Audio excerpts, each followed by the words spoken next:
પણ એના જીવનનું ધ્યેય જ એના દીકરા દીકરીઓ એ સત્સંગ ના કરી શકે. મારા જીવનનું ધ્યેય ખુરશી, તો હું સત્સંગ ન કરી શકું. મારા જીવનનું ધ્યેય ડોલર્સ, તો હું સત્સંગ ન કરી શકું. મારા જીવનનું કોઈ ધ્યેય સ્ત્રી, તો હું સત્સંગ ન કરી શકું. મારી કોઈ મહત્વાકાંક્ષા, હું સત્સંગ નહીં કરી શકું.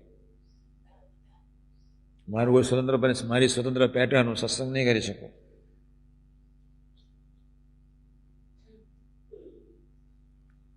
બીજા એક બે ભાઈઓની વાત કરી લો. બંને 1-1 કલાક ભજન કરે છે, બંને 1 કલાક સ્વાધ્યાય કરે છે. તમે જેટલા બેઠા છો એના કરતા વધારે સ્વાધ્યાય કરે છે. બેસી સમજી લો બધા જ. આપણે કપડાં પહેરીને આપણે શું કરવાના? જમત કરવાની. સેવાના અંગવાળાએ નક્કી કરવું પડશે એના જીવનનો ધ્યેય. હું શા માટે સેવા કરું છું ભાઈ? હું કોની સેવા કરું છું સાથી? એ મસ્ટ ડિસાઇડ. તમારા કરતા 2 ભાઈઓ સ્વાધ્યાય કરે છે, ભજન કરે છે. સવારે 1 કલાક, 5 વાગે ઉઠે છે, 6 વાગ્યા સુધી ભજન કરે, પછી એ નહાવા જાય, ફરી પૂજા કરે, પછી બહાર આવે. હું સત્સંગ સમાનની વાત કરું છું. રાત્રે 1 કલાક સ્વાધ્યાય કરે, 30 મિનિટ ભજન કરે. તમે બુદ્ધિશાળી હોય તો શોધી કાઢજો. અહીંયા છે જ નહીં એટલે કોઈ પ્રશ્ન જ નહીં શોધવાનો. છતાંય બંને ભાઈઓ આત્મીય નથી થઈ શક્યા. કોઈ સમજણ તો નડી, કોઈ રાગ નડ્યો. બંને ભાઈઓમાંથી એકની બી પ્રીતિ મધ્ય 50 પ્રમાણે નક્કી નથી કર્યું.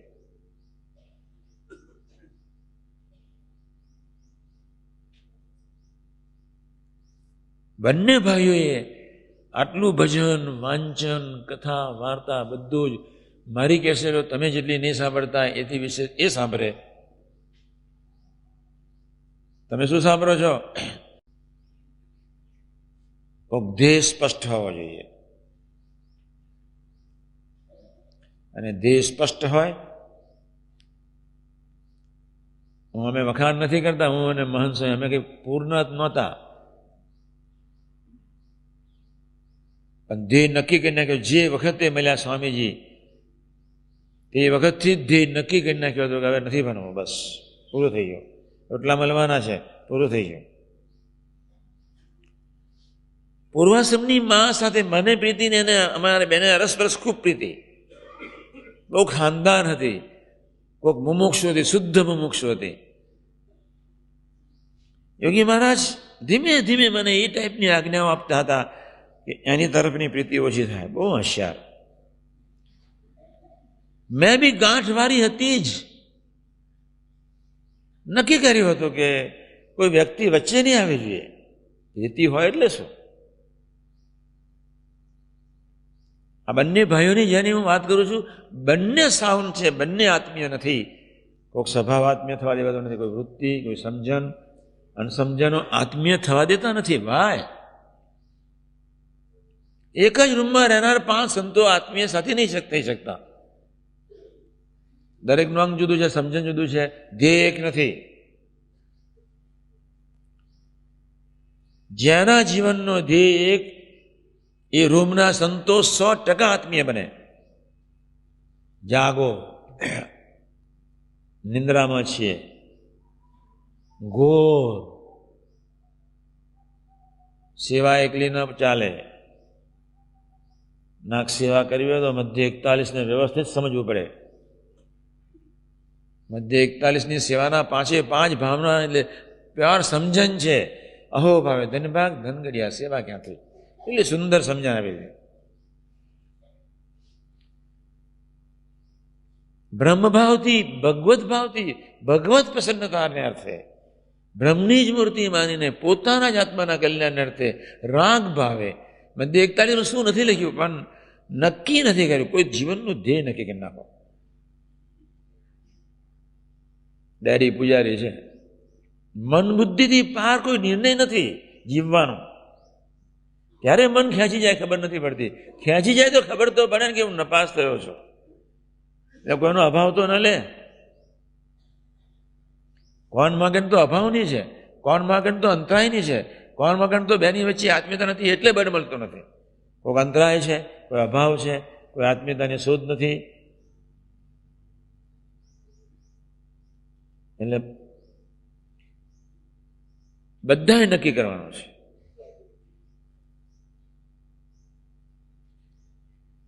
ખૂણામાં બેસીને અંતરદ્રષ્ટિ કરો કે એવી કઈ વૃત્તિ છે કે જે આત્મીયતા રહેવા દેતું નથી અથવા નિશાન પાકું નથી રહેવા દેતું. અમને યોગી મહારાજે આવી કોઈ કથા શિબિરો કરી જ નથી, આટલો આગ્રહપૂર્વક વાતો કરી નથી. નક્કી જ કરી નાખ્યું હતું, નક્કી જ તું તારા સિવાય કોઈને રાજી જ નહીં કરવાના. 2 જણની મર્યાદા રાખવું. પૂર્વાશ્રમની એક માની મર્યાદા રાખતો, મનીલાલ નગીન શેઠના ફાધરની મર્યાદા રાખતો. બેનો મને હૈયા નહીં છે ગુણ. ગોરધનદાસ કોન્ટ્રાક્ટર મારા જેવા, શું બોલે ને શું ખાય એમને જ ખબર નહીં. યોગી માની સેવા બહુ કરી. મનીલાલ શાર્પ બુદ્ધિશાળી માણસ, બહુ શાર્પ બુદ્ધિશાળી. એ વખતે આનંદની 45,000ની વસ્તીમાં આના જેવો બુદ્ધિશાળી માણસ નહોતો કોઈ. 45,000 માણસના હૈયે તોડાયેલો માણસ.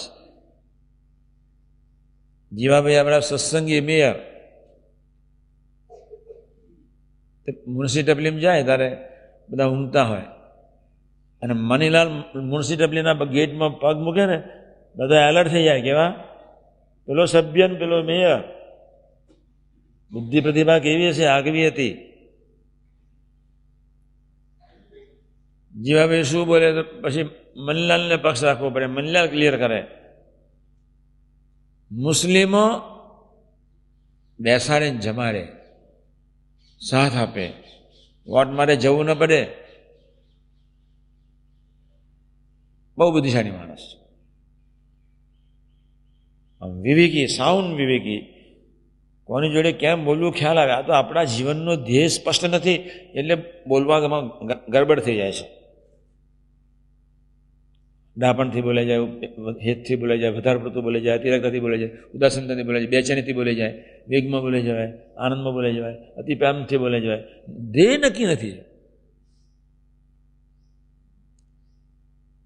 ડેસ્ટિનેશન ખૂબ ક્લિયર હોવું જોઈએ. સ્વામીએ એમને 2-5 વાર ટોક્યા, બસ. બાહુ તરત જ થોડા સૂચન કર્યા, પછી તો એને સેવવાના જ હોય, એને સંભાળવાના જ હોય, એના ગમતા વર્તી જવાનું. જય સ્વામિનારાયણ, પૂરું થઈ ગયું. મનમાં અરુચિ પેદા થાય જ, મનમાં અભાવ આવે જ, મનમાં રાગ ઊભા થાય જ, મનમાં બેચેની થાય જ, મનમાં ઉદાસીનતા આવે જ, બધું જ આવે. પણ નક્કી કઈ નાખ્યું છે કે બધાને બાજુમાં રાખીને તને જ રાજી કરવાનું. તું ઉદાસ થાને, મનને કહી દીધેલું તારે ઉદાસ થવાનું છે. તારે જેટલું થવું એટલું થજે. મનને કહી દીધેલું કે તારે જેટલું ન ગમ, તારે જેટલો વિરોધ કરેલો કરજે. આ પુરુષની આજ્ઞા પહેલી ને પછી તું નક્કી કરી નાખ્યું હતું, નક્કી ગાંઠ